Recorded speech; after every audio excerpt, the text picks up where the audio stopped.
Lo que vamos a ver en la clase de hoy es la arquitectura de Cortex y los modos de trabajo de Cortex y algunas de las características especiales que tienen, que es algo novedoso para microcontroladores comerciales en su momento, que fue la posibilidad de trabajar hablando de paralelismo. Con estas ideas en la cabeza arrancamos planteando, recordando un poco que Cortex era una familia es una familia de 32 bits con micros comerciales, que tiene arquitectura hardware modificada, que tiene la parte de depuración incorporada, que tiene 4 GB de capacidad de direccionamiento porque usa 32 bits para el bus de direcciones, que fue pensado para trabajar en lenguaje C y así es deficiente en el trabajo en lenguaje C. Entonces, ¿cuáles fueron los objetivos? Bueno, para leer la memoria flash en un solo ciclo. Esto tiene su justificación. La memoria flash tecnológicamente es más lenta que el microcontrolador en sí, con lo cual fue necesario crear una alternativa para trabajar con memoria flash que permitiera leer los códigos de operación al mismo tiempo que eran necesitados por el microcontrolador, porque si no había que esperar a que la memoria flash volcara su contenido. Es decir, ya que no podíamos acelerar la memoria flash por razones tecnológicas, lo que había que hacer era frenar al microcontrolador, con lo cual el microcontrolador no trabajaba a la máxima velocidad que era posible, sino que tenía que estar frenado en cada ciclo de lectura a memoria de programa, es decir, en cada instrucción tenía que estar frenado, con lo cual todo esto era un problema. Entonces se creó una alternativa que se llamó acelerador de flash. ¿En qué consiste? En organizar la memoria flash de una manera distinta.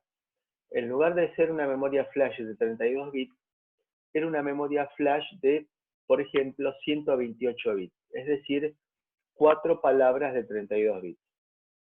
De esta manera, se podía leer en un solo ciclo 4 instrucciones, con lo cual ya tenía, cuando tardaba, por supuesto, lo mismo que siempre tardaba la memoria flash, es decir, que no la podía acelerar, pero cada vez que leía tenía 4 instrucciones disponibles. Entonces, mientras iba ejecutando una a una esas 4 instrucciones, iba leyendo la próxima palabra de 128 bits de la memoria flash, y de esta manera tenía siempre códigos de operación disponibles y no tenía que esperar. Esto es lo que llamamos acelerador de memoria flash, y es lo que nos dice acá que ha sido optimizado para trabajar la memoria flash en un solo ciclo.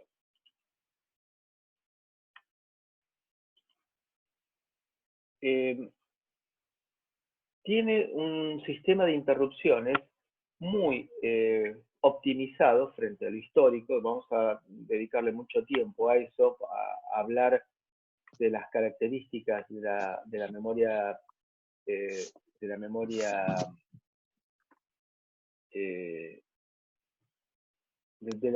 las interrupciones, porque aquello que era característico de los microcontroladores eran las interrupciones. Entonces vamos a tener interrupciones determinísticas, lo cual significa, en este caso, de que el tiempo que se tarda en entrar y en salir a interrupción es repetitivo, es decir, no hay posibilidades de que nos confundamos en cuanto al tiempo, que haya distintas alternativas de entrar o de salir de interrupción.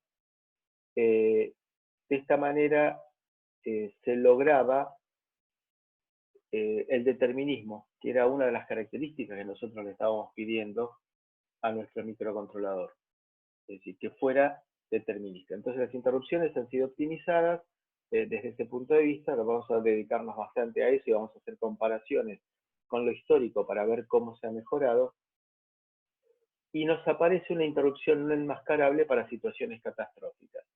Y esto es algo también novedoso porque no existía en los antecesores, es decir, no teníamos la posibilidad de tener una interrupción que fuera altamente prioritaria y que nunca pudiera llegar a ser nunca pudiera llegar a ser inhabilitada. Y esto lo dejamos para situaciones catastróficas como puede ser, por ejemplo, que se corte la energía y antes que desaparezca la energía, poder tener tiempo, que en lo que nos queda de alimentación en los capacitores de la fuente, guardar los registros importantes del microcontrolador en ese momento, o posiciones de memoria importantes, guardarlas en una memoria no volátil de tipo flash. Aparece también una novedad, que es la multiplicación en un solo ciclo, es decir, multiplicar, por ejemplo, 32 bits por 32 bits y hacer la multiplicación por hardware en un solo ciclo, y también la división por hardware. Fíjense que la división por hardware es una mejora bastante importante, porque hasta este momento se tenía que hacer la división por medio de algoritmos por programa, con lo cual evidentemente se tardaba mucho más tiempo. Acá no estamos diciendo división por hardware en un solo ciclo, sino que la división por hardware, que es un algoritmo bastante más complejo de implementar que el de la multiplicación, tarda varios ciclos, típicamente 7 ciclos de reloj, con lo que depende, por supuesto, del tipo de operandos que intervengan, pero es una instrucción que es bastante más lenta. Luego tenemos mejoras en el manejo de memoria, permite trabajar con datos no alineados. ¿Qué quiere significar datos no alineados? Quiere significar esto, operadores, típicamente los operadores, las variables son de 32 bits, pero podemos trabajar en algunos casos, por ejemplo, si voy a trabajar con símbolos ASCII, no me conviene dedicarle 32 bits a un símbolo ASCII, me conviene en ese caso utilizar variables de tipo 8 bits, para lo cual me va a quedar entonces, me van a quedar 24 bits sin utilizar. En otros microcontroladores, todas las variables, sean de 8 bits, de 16 o de 32, tienen que empezar en una dirección que sea múltiplo de 4. Así que estamos necesitando reservar 32 bits de memoria en otros microcontroladores, aunque no los utilicemos. En el caso de Cortex, se instrumentó la posibilidad de que yo utilice una variable no alineada, es decir, por ejemplo, que empiece 2 bytes en una palabra de 32 bits y 2 bytes en la siguiente palabra de 32 bits. El único pago que tenemos que hacer por ese hecho de trabajar con variables no alineadas es que vamos a tener que hacer 2 lecturas de memoria para poder acceder a esa variable que no está en una dirección múltiplo de 4, sino tenemos que hacer 2 lecturas, una para leer, en este ejemplo, 2 bytes, y la siguiente para leer los otros 2 bytes, y de esa manera conformar los 32 bits de la variable, y solamente tardamos un ciclo de reloj más. Entonces, en lugar de tardar 3 ciclos de reloj, como cualquier instrucción, vamos a tardar 4 ciclos de reloj, porque tenemos que leer en 2 ciclos la variable. ¿Esto quedó claro? Sí, sí, es lo que vimos un poco con Juan la clase pasada. Bien. Entonces, la otra opción que nos aparece, novedosa, es la manipulación de bits, es decir, poder trabajar en la memoria con flags, es decir, utilizar una variable con flags que ahora los vamos a llamar a lo largo de este curso de una manera distinta, que van a ser semáforos. Entonces, esos semáforos son variables de un bit. Entonces, yo voy a poder dedicar solamente un bit a saber, por ejemplo, si un dispositivo, si un periférico está ocupado, o usar un bit, por ejemplo, para saber si un recurso, si una función está siendo utilizada en ese momento, con lo cual hago una economía de memoria bastante importante. Y lo último que nos aparece acá, que es lo que llamamos SAM2, quiere significar de que vamos a poder utilizar variables de 16, códigos de operación de 16 bits. Es decir, todos sabemos lo que es MP3. MP3 es una forma codificada de audio digital en la cual compactamos el tamaño de la música. Pero por supuesto, pagamos un precio, que es perder calidad en el contenido de la música. Es decir, si yo tengo un CD y lo llevo a MP3, me va a quedar muy compactado, va a utilizar mucho menor tamaño de memoria, mucha menor capacidad de memoria, pero después, si yo quiero volver a generar el CD, me voy a dar cuenta que ese CD generado a partir de MP3 tiene menos agudos, menos separación de canales, es el precio que yo pago por compactar. Acá pasa algo similar. Dijimos nosotros que Cortex es una familia de microcontroladores de 32 bits, que en este caso vamos a compactar los códigos de operación a 16 bits, pero perdiendo alguna de las características que teníamos nosotros en las instrucciones de 32 bits. Lo vamos a ver más adelante. Pero nos permite duplicar la cantidad de instrucciones que van a caber en nuestra memoria, por el hecho de, pagando el precio de reducir las prestaciones de los códigos de operación, llevarlos de 32 a 16 bits. Tenemos que, como característica importante dentro de Cortex, manejar la potencia a través del PLL y poder manipular la frecuencia de trabajo, y esto nos permite lograr modos de muy bajo consumo, aparte con características de hardware bastante específicas. Es decir, yo puedo ir matando el funcionamiento de distintas etapas del microcontrolador con la idea de bajar consumo. Es decir, por ejemplo, puedo ir deshabilitando periféricos, deshabilitando buffers, deshabilitando inclusive la generación de clock para llegar a modos de muy bajo consumo, pero por supuesto que después para recuperar el trabajo normal voy a tardar mucho tiempo porque tengo que arrancar el clock. Entonces, todo esto, por supuesto, siempre tiene un precio que tenemos que pagar en forma colateral. Dijimos también que tenemos las herramientas de depuración incorporadas en el chip, que nos permite incorporar breakpoints, watchpoints y serial wire viewer, como habíamos visto en las clases anteriores y también en la parte práctica.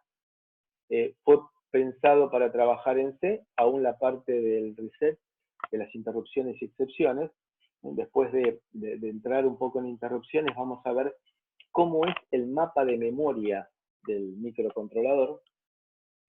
Tiene un excelente soporte para trabajar con sistemas operativos, que va a ser nuestro objetivo subsiguiente a la parte de Cortex. Tiene un mapa de memoria fijo, es decir, que tenemos 4 GB de memoria dividido en sectores.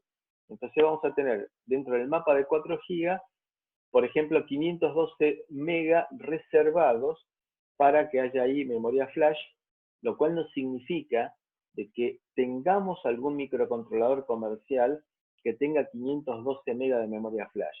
Hoy en día podemos tener 1 MB o 2 MB de memoria flash, pero está esa área reservada exclusivamente para que en esa zona de memoria haya memoria flash. Entonces, de la memoria, todos ceros a 1, F, todos unos, vamos a tener memoria flash desde la memoria 2, 0, 0, 0, 0, 0, hasta la memoria 3, F, vamos a tener memoria RAM, y así sucesivamente, zonas reservadas para periféricos y zonas reservadas para control del microcontrolador, reservadas al fabricante del microcontrolador. Nos permite hablar de bit banding, que es la operación atómica sobre bit. Atómica debe interpretarse con el mismo sentido que le damos en la química, que es operaciones que no pueden dividirse. Atómica viene del griego, que dice indivisible. Entonces, algo para los que estaban trabajando en el tema a fines del siglo XIX y principios del XX, el átomo era la partícula más chica que podía existir, pero luego vimos que estaba compuesto por electrones, protones, neutrones y todas esas partículas que han ido encontrando los físicos, pero la idea de átomo era que indivisible. Tiene, de hecho, es la menor unidad de un elemento atómico. Entonces, son instrucciones que no pueden cortarse, no pueden dividirse, que no pueden fraccionarse, y vamos a ver la importancia que tiene eso para el manejo de flags o de semáforos. Es todo motivo de charla posterior. Es una arquitectura de 32 bits, básicamente, Cortex, pero para nosotros byte va a significar 8 bits. Word, 32 bits, y half word, 16 bits. Entonces, en lugar de entrar en conflicto interno de saber qué es un char, qué es un integer, vamos a trabajar con word, half word y byte, que son los conceptos que nos permiten en forma unívoca identificar el tamaño de una variable. El repertorio de instrucciones básicamente es de 32 bits. Tenemos instrucciones de 16 bits y SAM2 es la posibilidad de mezclar instrucciones de 32 y de 16 en forma totalmente indiscriminada, sin ningún tipo de preámbulo ni necesidad de tocar nada. Las mezclamos porque el microcontrolador es capaz de determinar si la instrucción que está leyendo es de 16 o de 32 bits. Y después también existen algunos microcontroladores de la familia que permiten trabajar directamente en Java, es decir, que uno le tira un applet de Java al microcontrolador y el microcontrolador se encarga de ejecutarlo, con lo cual estamos trabajando, podemos trabajar con algo que en este momento está muy en moda, que se llama Edge Computing, es decir, computación en el borde, es decir, transferirle a los nodos capacidad de tomar decisiones, vinculado mucho con lo que llamamos también inteligencia artificial. Si a principio de año, antes de toda esta pandemia que está cambiando la historia del mundo y de la tecnología también, se decía que Edge Computing e inteligencia artificial iban a ser los dos temas de mayor trascendencia durante este año. Pero bueno, la realidad nos ha llevado a otro punto. Acá vemos Cortex-M. Cortex-M consta de dos partes, básicamente, que son una parte que está diseñada por ARM, que es la parte celeste, y otra parte que es diseñada por el fabricante del circuito integrado, que es la parte en color rosa. Con esto significa que el fabricante nos da, ARM nos da el núcleo y el sistema de depuración. Y luego, a través de este bus interno, se va a comunicar con periféricos, memoria, dispositivos de entrada-salida y todo el circuito de clock y reset que son diseñados por el fabricante. Pero lo que es el núcleo exige la compatibilidad con los dictámenes de ARM. Dentro de la arquitectura Cortex, acá vemos nosotros, esto lo vamos a ver ampliado por supuesto, tenemos lo que es el núcleo propiamente dicho, el cual, este núcleo, el core, que es el que nos provee ARM, está compuesto por el multiplicador en una sola instrucción, el divisor por hardware, y esto es lo que llamamos la unidad aritmética lógica, en la cual también dentro de la unidad aritmética lógica van a poder trabajar los registros del microcontrolador. Tenemos la lógica de control, El decodificador de instrucciones thumb y thumb2, es decir, de 32 y 16 bits, las interfaces de datos, las interfaces de instrucciones, la parte de interrupciones, este es el controlador de interrupciones, y esto es bastante importante para destacar que esto lo unificó, el controlador de interrupciones lo unificó ARM, porque en las versiones previas de otros microcontroladores que eran ARM7, había dado la potestad a los diseñadores de chips de que ellos implementaran su propio controlador de interrupciones. Con lo cual se logró una anarquía total. Es decir, que cada fabricante de chip decidía qué tipo de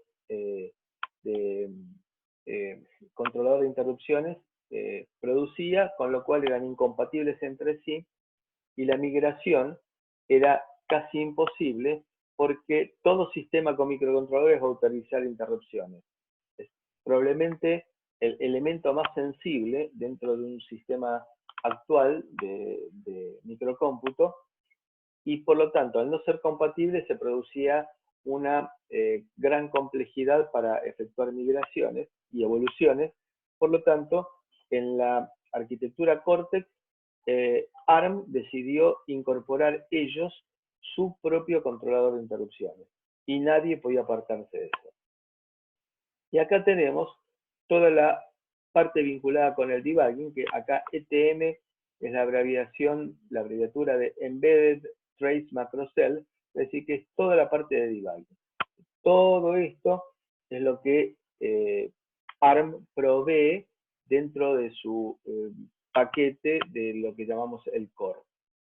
Entonces, es arquitectura Harvard, pipeline, que lo vamos a ver al finalizar la clase teórica de hoy, SAM2, que es la posibilidad de mezclar instrucciones de 16 y de 32 bits de forma indiscriminada, y el SAM tradicional, que era la posibilidad de trabajar con funciones que trabajaran en 32 bits y funciones en 16 bits por separado, con la unidad aritmético-lógica que nos permite hacer multiplicación en un solo ciclo y división por hardware.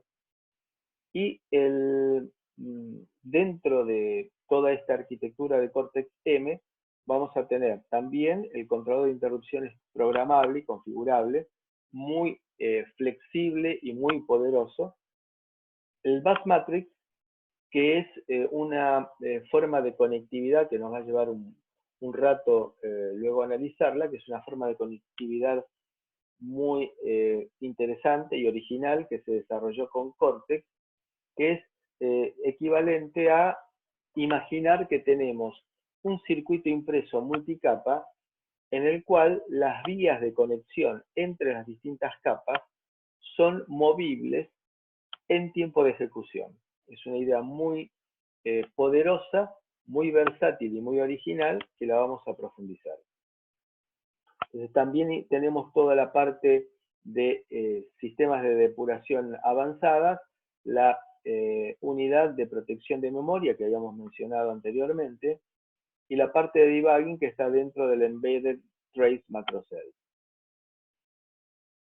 La arquitectura Cortex, entonces, acá la vemos un poco más ampliada. Esto sería el núcleo, en el cual tenemos el microcontrolador propiamente dicho, el núcleo básico, provisto por ARM, la parte del controlador de interrupciones, que nos permite manejar hasta 240 interrupciones externas, lo cual es, desde el punto de vista práctico, un disparate. No puede haber un sistema que trabaje con tal cantidad de interrupciones, pero sí nos vamos a encontrar con microcontroladores comerciales que pueden llegar a tener 25, 32 interrupciones, y eso es bastante realista. Entonces, acá tenemos en color ocre lo que es el núcleo propiamente dicho del microcontrolador, en el cual tenemos la unidad de protección de memoria y esta matriz de bus, que es la que mencionábamos antes como el circuito impreso inteligente y flexible. Luego tenemos lo que aparece en azul, o en celeste oscuro, es la parte de debugging, que tenemos el Embedded Trace Macro Cell, que es el que nos permite ir monitoreando lo que está ejecutando el microcontrolador, y la forma de vincularnos con el exterior para la depuración, que es o bien el JTAG, que son las 5 pines del JTAG, o bien del único pin, que sería el Serial Wire Viewer. Y luego tenemos también distintas etapas para poder trabajar en la parte de debugging. Acá lo que aparece el DAP es la vinculación con el mundo exterior, que nos permite recibir la indicación de cómo queremos trabajar en la parte de debugging. Entonces aquí elegimos, que es una entrada, elegimos si trabajamos con JTAG o Single Wire Debugger. Entonces eso es lo que nos permite entonces tener las salidas acordes con la elección que nosotros hicimos. Y acá tenemos, por último, dentro de este núcleo, la posibilidad de interfacear la memoria RAM estática y los periféricos, y por este lado poder trabajar con la parte de código, que es la parte en la cual voy a tener la memoria flash, y también una zona de RAM estática que voy a poder utilizar para colocar ahí códigos de operación si así fuera necesario. Códigos de operación o bien tablas que puedo llegar a modificar en tiempo de ejecución. ¿Alguna pregunta?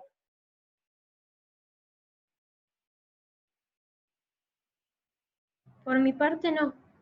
Gracias, muy amable, Carolina. Entonces, si bien es opcional la unidad de protección de memoria, hoy en día no podemos imaginarnos un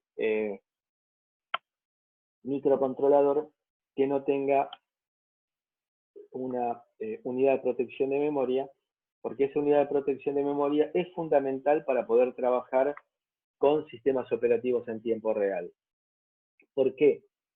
Porque la unidad de protección de memoria va a permitir aislar la zona de memoria a la cual puede llegar a acceder cada tarea, cada función que tenga nuestro sistema operativo. De manera que una tarea del sistema operativo no va a poder acceder a la memoria de otra tarea, si memoria de datos o memoria de código de otra tarea, o del sistema operativo. Así que automáticamente al manipular, al programar esta unidad de protección de memoria, lo que voy a estar haciendo es habilitar zonas de memoria a la cual puede llegar a acceder cada tarea e inhabilitar que por error escriba y dañe zonas de memoria de otras tareas. Entonces, la unidad de protección de memoria es fundamental, imprescindible para el desarrollo de sistemas operativos en tiempo real.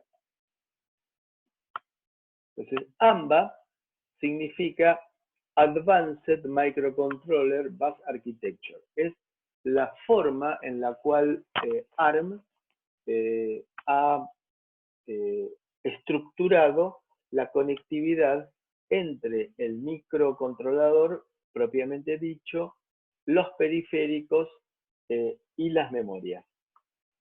Entonces, aquí lo que tenemos es el microcontrolador propiamente dicho, conectado a través de, este sería el AMBA, Advanced High Speed Bus, el cual tiene por un lado la interfaz para memoria externa de alta velocidad, la RAM interna y el manejo del acceso directo a memoria. Es una opción también, que vamos a profundizar más adelante, que nos permite que los periféricos, por ejemplo, puedan acceder directamente a memoria sin hacerle perder tiempo al microcontrolador.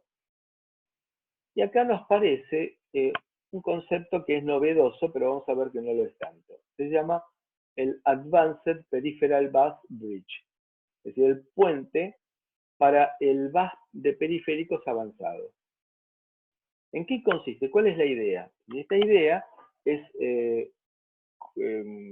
compartida con las familias de microprocesadores de Intel, en la cual tiene una interfaz que se llama un puente, que en el caso de Intel tenemos por lo menos el puente, se llama puente norte y puente sur, que están utilizados para interfacear con periféricos. ¿Por qué es esto? Si recordamos lo que vimos la clase anterior, la potencia disipada por el microcontrolador es función directa de la frecuencia a la cual trabaja. Con lo cual, la pregunta que nos tenemos que hacer es, ¿tiene sentido que yo trabaje, por ejemplo, un teclado a la velocidad del microcontrolador? ¿Tiene sentido que yo trabaje a 120 MHz el barrido de teclado? ¿O un temporizador que va a tener que manejarme tiempos de milisegundos? Si yo lo hago trabajar a la velocidad del microcontrolador del núcleo, voy a estar disipando energía innecesariamente. Entonces lo que hago es colocar este puente, similar al de la PC, tener un bus de periféricos, que es un bus de baja velocidad, y tener todos estos periféricos que van a trabajar a menor velocidad, porque no se justifica que trabajen a la velocidad del procesador. Este es el Advanced Microcontroller Bus Architecture. La posibilidad de trabajar parte a muy alta velocidad, a la misma velocidad del micro, y parte que nos va a permitir trabajar a una menor velocidad, porque no es necesario y porque estaríamos gastando energía innecesariamente. Entonces, acá ya entramos un poco más en el detalle de lo que es el microcontrolador en sí. Acá tenemos el núcleo del córtex, la parte de debugging que habíamos mencionado anteriormente, que esta parte de debugging es provista por ARM, el controlador de interrupciones, es el Vector Interrupt Controller, el controlador de interrupciones vectorizadas y anidadas. Vectorizadas porque cada periférico que solicite interrupción va a identificarse como para que se sepa quién es el que pide interrupción, eso es vectorizada, y anidada es porque una interrupción puede interrumpir a otra, y eso en inglés se llama anidado, esa idea, y la posibilidad de que, de acuerdo con las prioridades, cada interrupción interrumpa a otra, es una facilidad que se nos da dentro de este, que dijimos, tan poderoso controlador de interrupciones vectorizadas y anidadas. Tenemos luego, en otro color y en otra función, el PLL, el lazo de enganche de fase de la CPU, la detección de niveles de tensión de alimentación o muy bajo o muy alto, y el Power On Reset, todo el sistema que me permite arrancar el microcontrolador cuando viene de estar reseteado o de estar recién encendido. Tenemos luego la memoria flash, por un lado, 512K, en el caso del Cortex M3 de nuestro curso, con el acelerador de flash, que nos permite leer hasta 4 instrucciones en un ciclo de lectura. La memoria RAM de 64K con su controlador, que es el que me permite desde el bus recibir las instrucciones del microcontrolador para leer o escribir la memoria flash. Luego tenemos un conjunto de periféricos que van a trabajar a alta velocidad, que están conectadas con este Advanced High Speed Bus, que es la parte de Ethernet, la parte de acceso directo a memoria, la parte de USB, con la interfaz física, que es la que me permite salir del microcontrolador directamente hasta el conector, el lazo de enganche de fase y el acceso directo a memoria para el manejo de USB. Y después tenemos acceso directo a memoria de propósito general. Todos estos sobre el bus de alta velocidad. Y sobre el bus de baja velocidad o bus de periféricos, tenemos todo lo que sea vinculado con comunicación serie, esto que vemos acá, I cuadrado C, SPI, I cuadrado S, las UART que habíamos mencionado, y la interfaz CAN, también que es una interfaz serie. Entonces, esto es sobre el bus de baja velocidad, lo mismo que el conversor analógico a digital, el digital analógico, los timers, el control de motores y la parte de la interfaz de los codificadores para medir la velocidad de motor, por ejemplo. Entonces, todo esto va conectado sobre el bus de baja velocidad. ¿Alguna consulta? Bien. Todo bien. Los registros del microcontrolador. Gracias. Los registros del microcontrolador. Los registros del microcontrolador son 16. En el cual nos aparece un desdoblamiento solamente del stack pointer, el puntero a la pila. Entonces nosotros vemos que arrancamos de R0 hasta R15.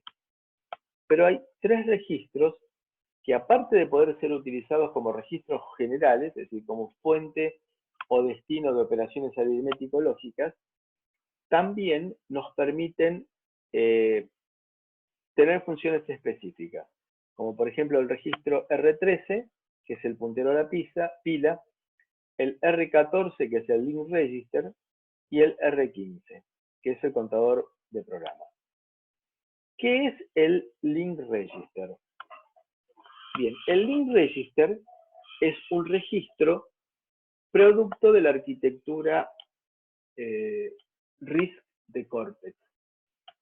El link register es el lugar, el registro en el cual se guarda la dirección de retorno cuando yo hago un salto a subrutina.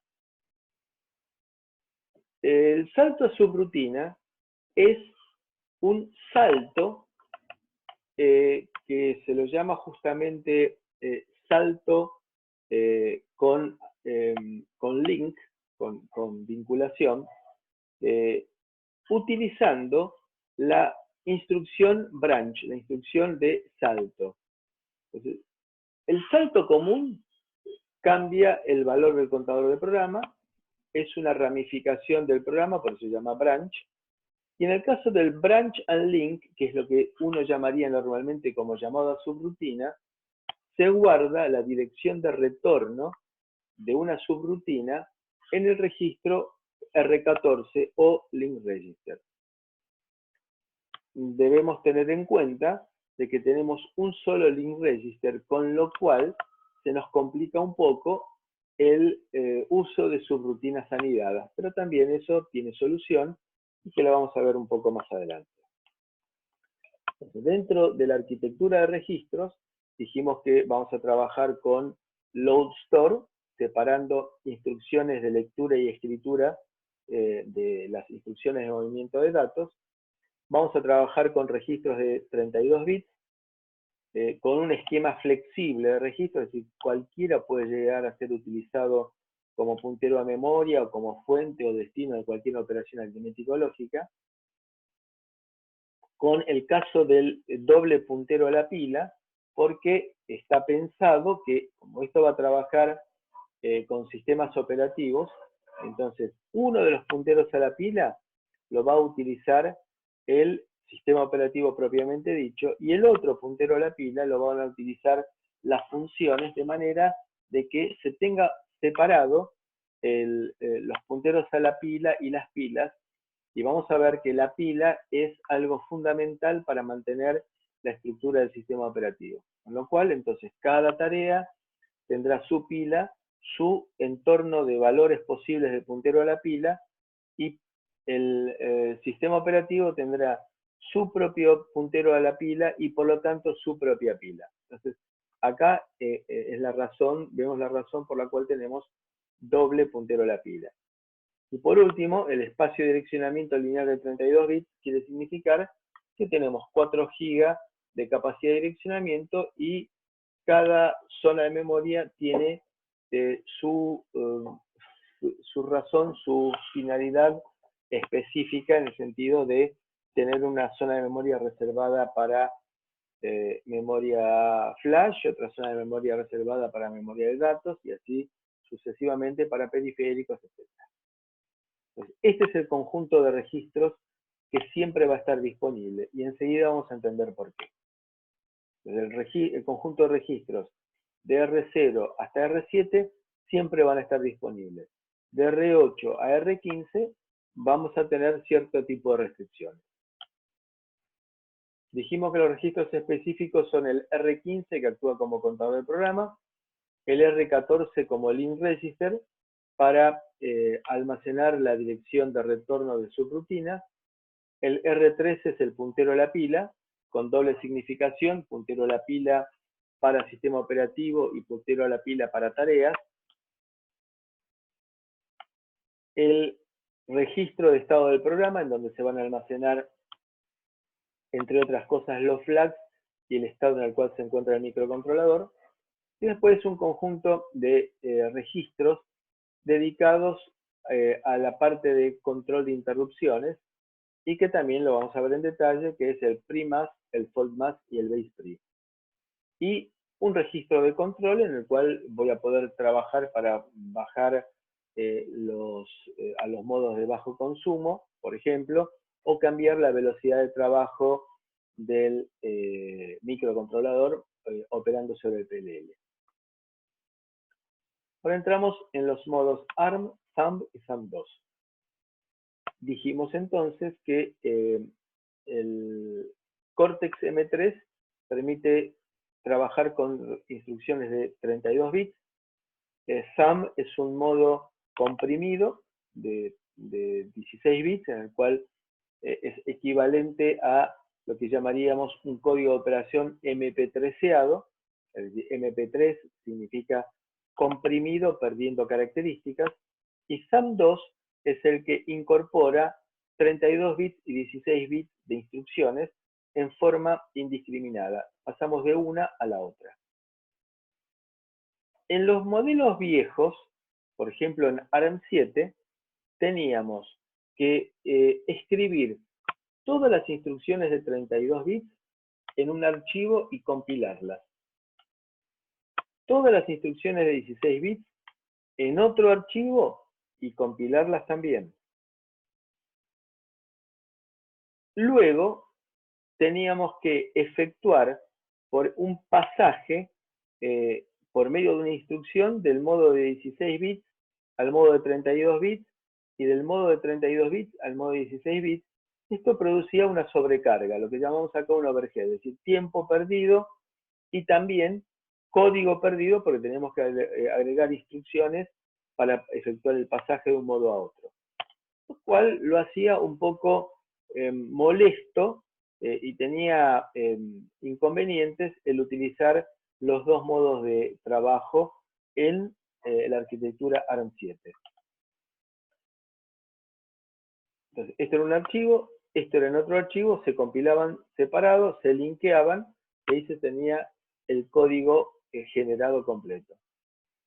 En el caso de Cortex, no hay overhead ni conmutación de estado, porque vamos a tener las instrucciones mezcladas directamente.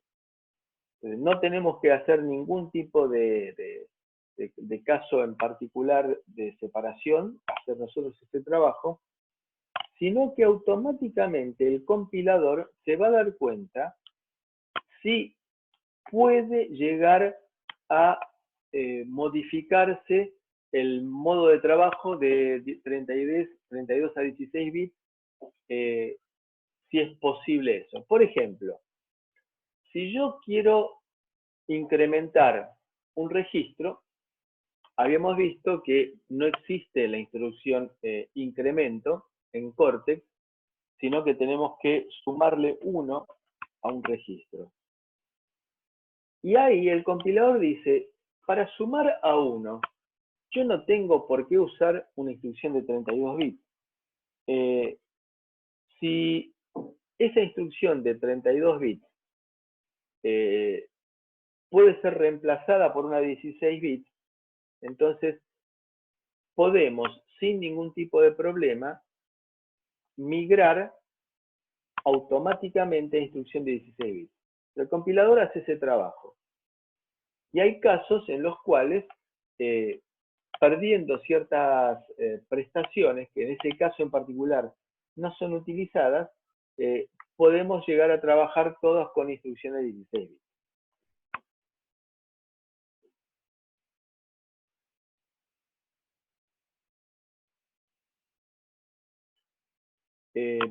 es más fácil escribir software independizando nosotros de tener que hacer la separación de 16 y 32 bits, sino que eso lo va a hacer el compilador con inteligencia, logrando de esa manera una, un óptimo uso de la memoria y también buscando en lo posible no perder prestaciones. Yo me desentiendo, el compilador mezcla instrucciones de 32 con 16 bits y de esa manera se llega a mejorar las prestaciones completas del microcontrolador. Y esto es una sorpresa. La mayor parte de las instrucciones de los Cortex-M son de 16 bits. Y esto es una sorpresa porque hasta ahora habíamos dicho que era un micro de 32 bits. Entonces, en la práctica, la mayor parte de las instrucciones resultan ser de 16 bits. Y eso lo vamos a ver en la parte práctica cuando analicemos los mnemónicos que surgen de la expansión de las sentencias en C y cuando veamos el tamaño de la memoria que utiliza cada código de operación. Si bien internamente todas se procesan con instrucciones de 32 bits, va a haber una etapa, es decir, porque no tenemos un micro para instrucciones de 32 bits y otro micro para instrucciones de 16 bits. Entonces, todas las instrucciones se ejecutan como de 32 bits, pero internamente las 16 bits se descomprimen a 32. Esto es un poco lo que habíamos dado la idea del MP3eado. Por ejemplo, esta es una instrucción de 32 bits. Una de las cosas primeras que perdemos al efectuar la compresión es perder las instrucciones condicionales. Otra de las cosas que perdemos es el tamaño de los campos reservados a registros. Habíamos dicho que el campo reservado a los registros era de 4 bits, para poder indicar uno de los 16 registros. Ahora, este campo se reduce a 3 bits, con lo cual, acá ya nos hemos ahorrado 4 bits, y acá nos vamos a ahorrar 1 bit en cada uno de los campos, de registro fuente, primer operando, segundo operando y destino. Nos ahorramos 1 bit en cada uno de ellos, con lo cual nos ahorramos 3 bits. Y acá surge también la razón por la cual dijimos que los registros R0 y R7 estaban siempre disponibles. Porque en el modo thumb, al tener 3 bits destinados a los campos de registros, vamos a poder direccionar solamente 8 registros. Con lo cual, estos 8 registros son los que nosotros decimos que R0 o R7 están siempre disponibles. Entonces, también, al pasar de 32 bits al pasar a 16 bits, se pierden algunas características de los códigos de operación, no son tan amplios como eran en 32 bits, y también en el modo direccionamiento, en el cual no podemos trabajar con los 3 registros, sino que hay muchas instrucciones que solamente van a trabajar con 2 registros. Caso concreto, si yo quiero incrementar un registro, es decir, sumarle 1 a un registro, no tengo por qué reservar en el código de operación espacio para 3 registros. ¿Alguna duda, alguna pregunta?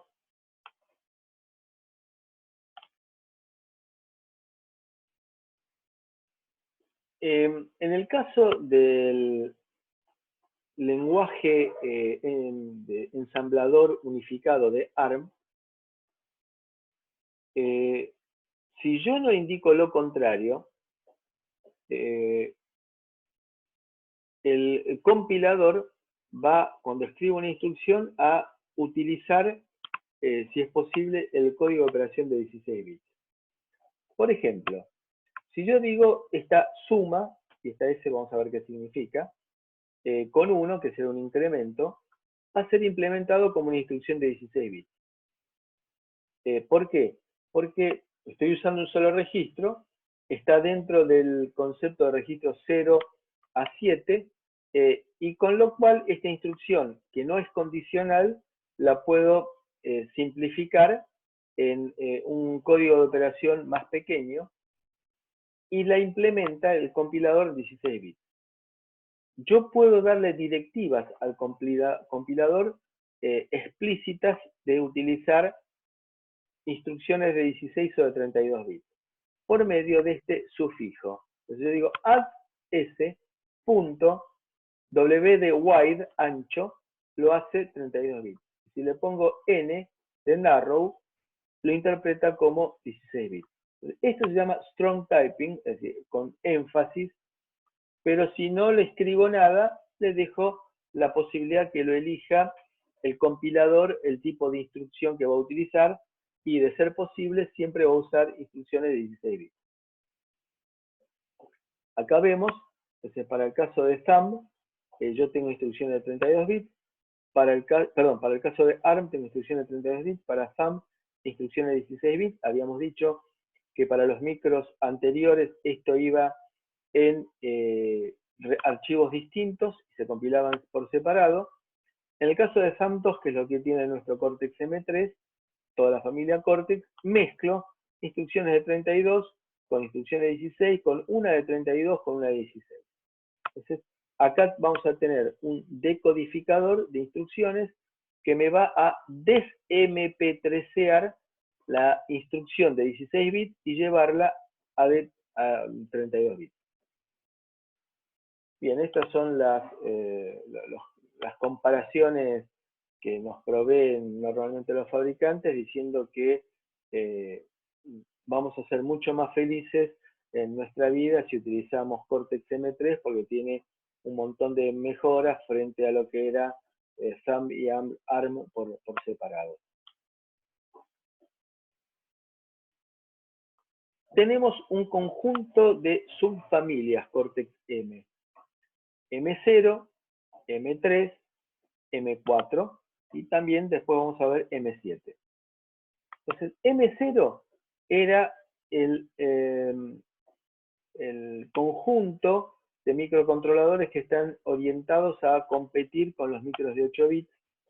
Entonces tenemos un repertorio de instrucciones bastante cortito.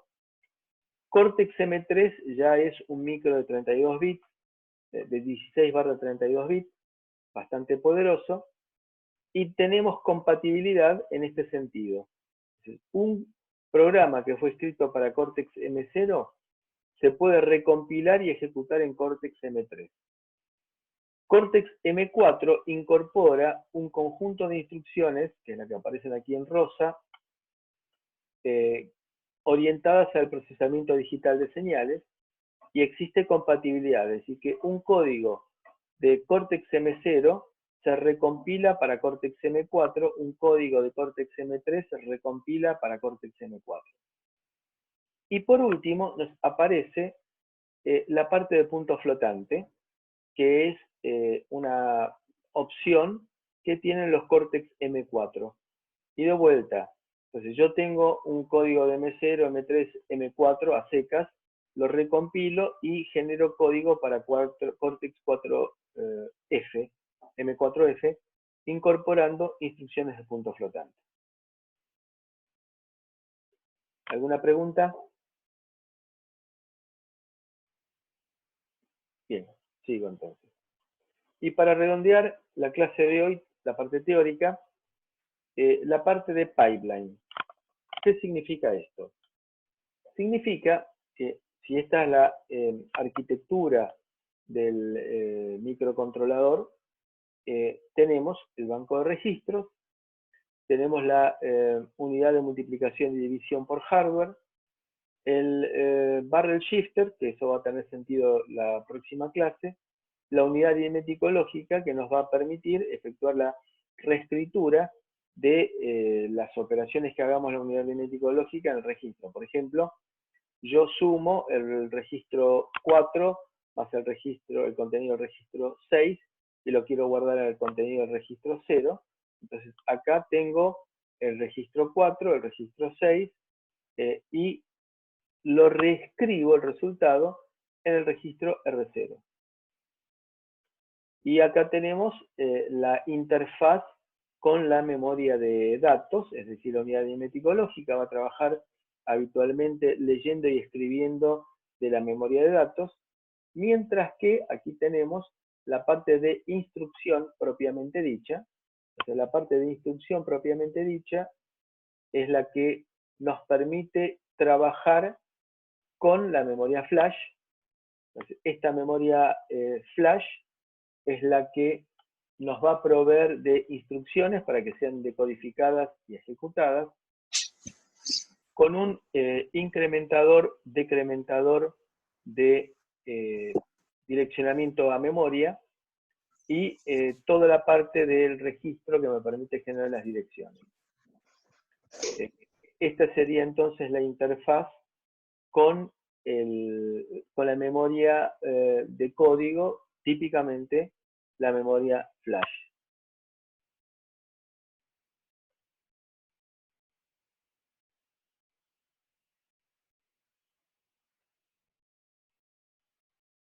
Dijimos nosotros que el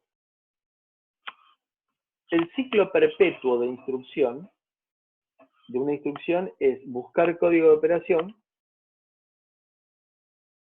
decodificar esa instrucción y ejecutarla. Pero, cuando estoy decodificando la instrucción que busqué aquí, me queda libre la unidad de búsqueda del código de operación. Por lo tanto, puedo buscar otro código de operación. Mientras estoy ejecutando esta instrucción, que decodifiqué aquí y que busqué aquí, me queda libre la unidad de decodificación, con lo cual puedo decodificar la instrucción cuyo código de operación busqué aquí. Y en este momento me queda libre la unidad de búsqueda de código de operación, con la cual puedo llegar a utilizar la unidad de búsqueda de código de operación de manera de tener ocupadas las 3 unidades de búsqueda de código de operación, de decodificación y de ejecución en forma permanente. Y de esta forma, fíjense que, por supuesto que voy a seguir operando, pero fíjense que lo que yo puedo marcar es que estoy ejecutando una instrucción acá, ejecutando una instrucción acá, ejecutando una instrucción acá. No estoy rompiendo el ciclo de vida perpetua del microcontrolador de búsqueda de código de operación, de codificación y ejecución, sino que lo que voy a estar es haciendo la ejecución en cada ciclo de reloj. Es decir, voy a tener una instrucción ejecutada en cada ciclo de reloj. Con lo cual es que decimos que aproximadamente la cantidad de instrucciones por segundo que se ejecutan es igual a la velocidad de reloj. Y fíjense que hemos dicho aproximadamente, y ahora vamos a ver las razones por las cuales decimos aproximadamente. ¿Alguna pregunta sobre este pipeline, esta tubería? ¿Y por qué se llama tubería? Porque la idea es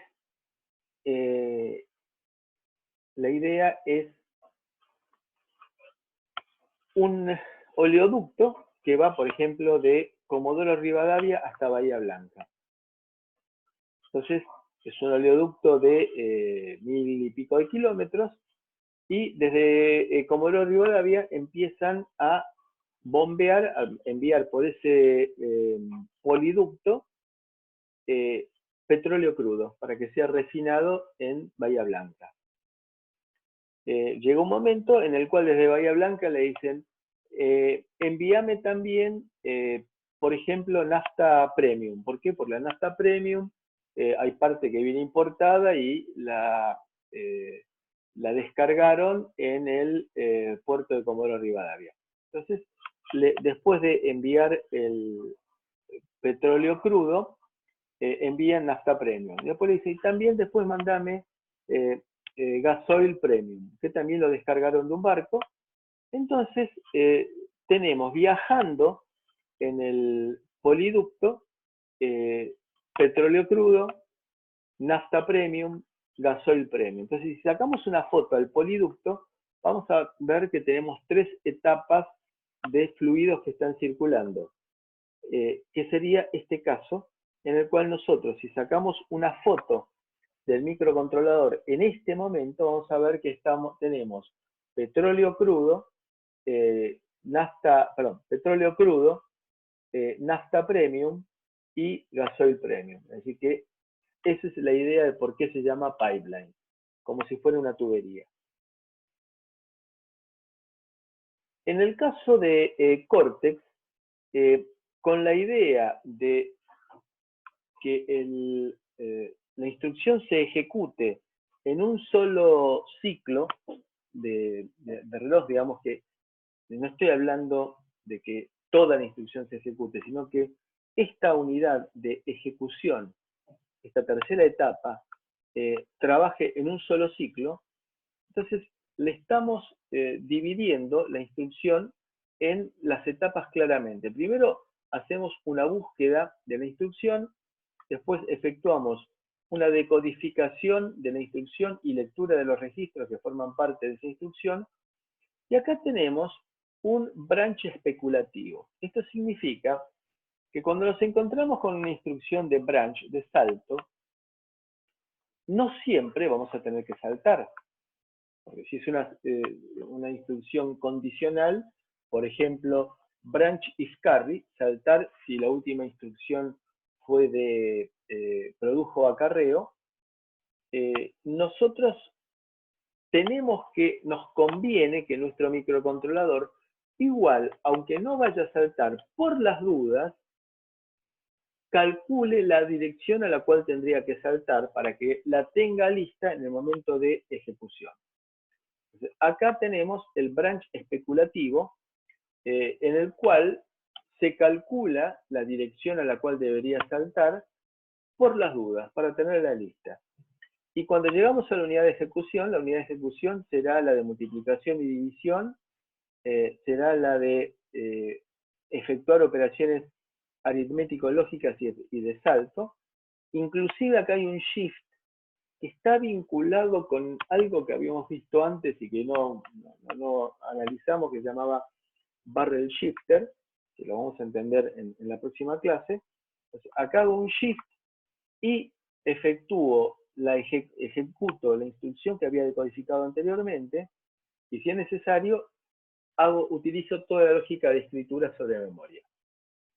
Entonces, esta es el pipeline ampliado, un poco más en detalle, y que nos permite tener en claro cómo es que se divide la instrucción en 3 etapas, de manera de poder tener ejecutada una instrucción por cada ciclo de reloj. Entonces, aquí tenemos la utilización óptima del pipeline.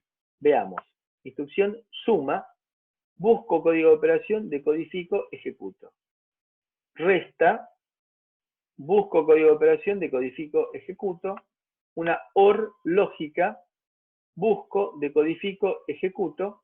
Y vemos que efectivamente en cada uno de estos ciclos, que numerado 1 en adelante, tengo que estoy ejecutando una instrucción, estoy ejecutando una, estoy ejecutando. Es decir, que acá se cumple de que estoy ejecutando una instrucción por cada ciclo de reloj. Ahora, es común que uno escuche de que los saltos, los branch, tardan 3 ciclos. Ahora, si nos ponemos en detallistas o en estrictos, todas las instrucciones tardan 3 ciclos. ¿Qué es lo que pasa?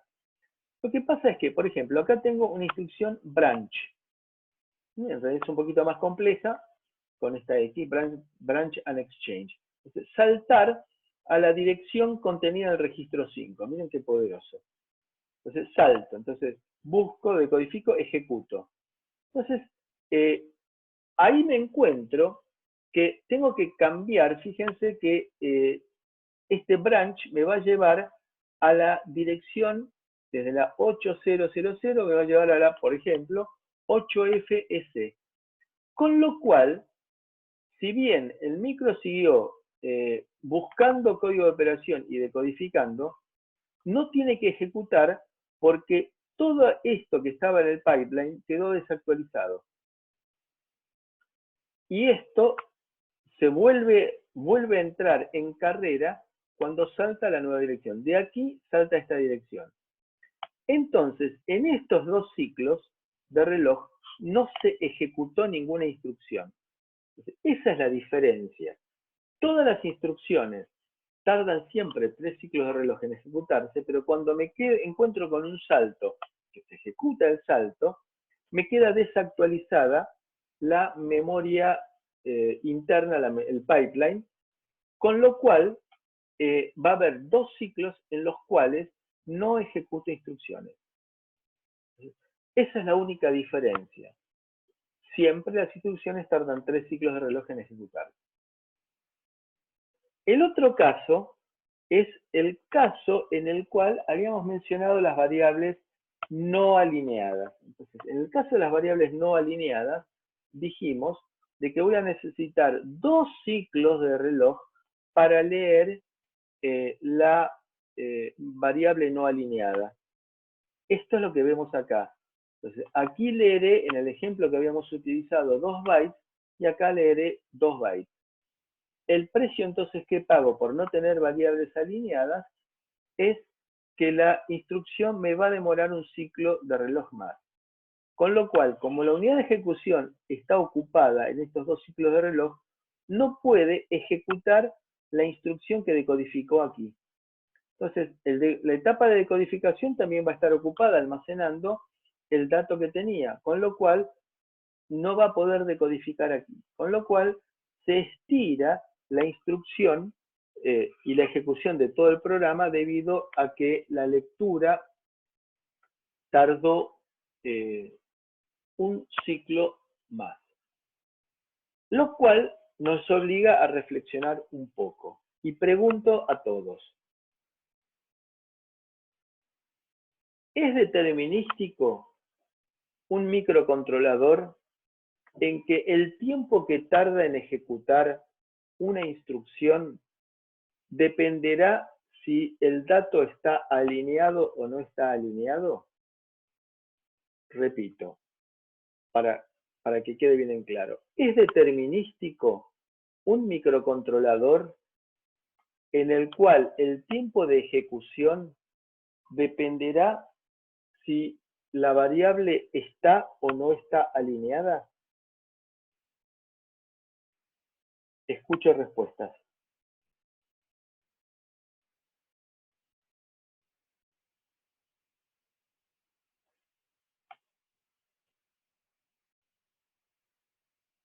Perdón, Marce, con determinístico, ¿a qué te estás refiriendo? Determinístico estoy refiriéndome a previsible. Es decir, determinístico es un sistema en el cual, eso está en las primeras clases, determinístico es un sistema en el cual, estando en el mismo estado inicial, con las mismas excitaciones, siempre voy a llegar al mismo estado final con las mismas respuestas. Es decir, un sistema predecible.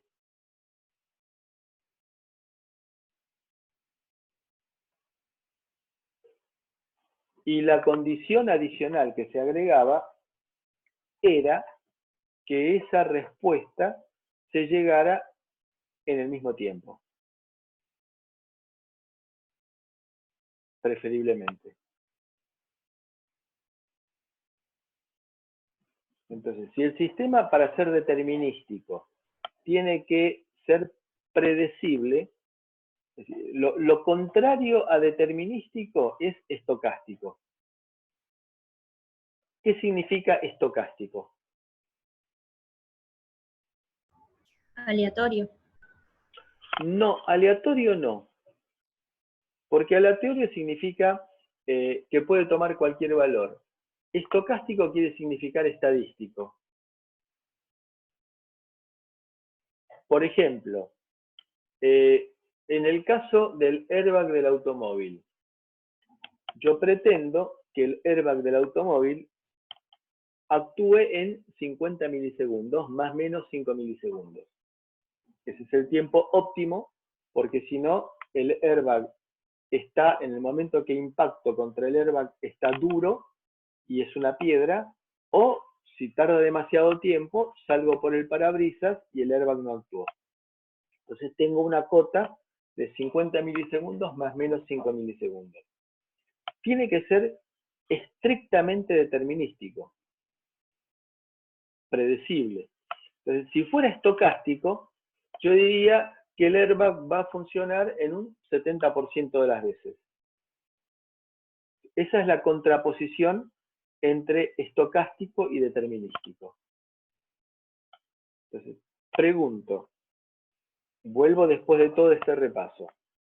¿Es determinístico un microcontrolador en el cual el tiempo de ejecución de una lectura de memoria depende de si la variable esté alineada o no esté alineada? Es decir, si tardo 1 o 2 ciclos de memoria en leer esa variable. No. Correcto, Juan. ¿Y entonces qué hago? Y depende de la aplicación, vas a intentar usar, por ejemplo, siempre variables alineadas o no, o si no te importa. Exactamente, exactamente, esa es la respuesta. En el caso que a mí me interese mucho que una función sea determinística, le voy a decir al compilador, todas las variables que yo vaya a usar en esta función, que sean variables alineadas, para garantizar que se van a leer en un solo ciclo de reloj. Muy bien, Carolina. ¿De acuerdo? Entonces, yo voy a tener herramientas para decirle al compilador, mira, acá me interesa optimizar el uso de memoria, no me interesa el determinismo, dale para adelante. Entonces, en ese caso, el compilador me va a mezclar variables de tipo char con variables de tipo Word sin problema, no me interesa el tiempo de lectura o escritura. Ahora bien, si yo quiero que mi función sea determinística, le voy a decir al compilador, trabajame con variables alineadas. Entonces, cuando cree el segmento de datos, le voy a decir datos alineados.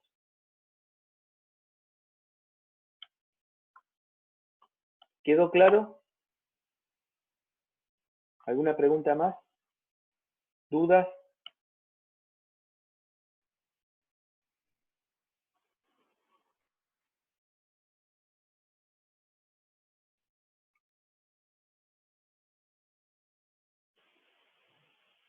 Bien. Entonces, seguimos en unos minutos con la parte práctica.